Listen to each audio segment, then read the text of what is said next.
Silakan skip video ini karena di video ini Haikal hanya pengen bacot saja. Sumpah izin teman-teman, banyak dari Haikal punya teman-teman yang bilang gini, Haikal coba kok aku bikin konten berpendapat tentang program transmigrasi atauin bahasa tong biasa bilang dong kas pindah penduduk dari Jawa ke Papua. Dan kenapa muncul banyak protes dari kita orang asli Papua? Ini menurut Haikal sebagai sampah masyarakat. Yang pertama, Haikal takut dengan yang namanya marginalisasi budaya. Dengan terjadinya transmigrasi secara besar-besaran, itu tuh pasti bisa geser kita punya budaya, tong punya identitas, tong takut, tong punya tradisi, tong punya kebiasaan. Itu tak geser oleh budaya-budaya dari luar, dan itu bisa buat kita merasa jadi tamu di rumah sendiri. Yang Haikal khawatirkan lagi tuh penguasa-penguasa ekonomi lokal. Haikal pikir orang-orang dari negeri seberang yang datang dengan keterampilan yang tinggi, modal yang cukup, itu pasti kuasai tong punya sektor-sektor ekonomi, entah di perikanan, pertanian, atau usaha-usaha lain gitu. Dan itu pasti bisa buat kita orang asli Papua merasa terpinggirkan secara ekonomi.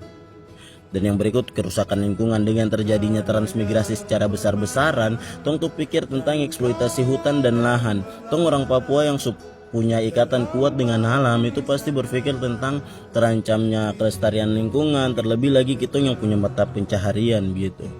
Dan yang terpenting tong tanah adat teman-teman. Jangan lupa kalau yang namanya tanah adat itu kita punya identitas.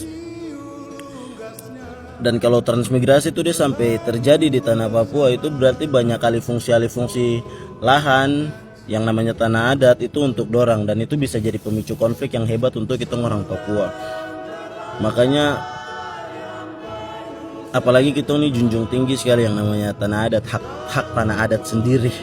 Itu paling junjung tinggi sekali. Yang terakhir mungkin ketegangan sosial gitu.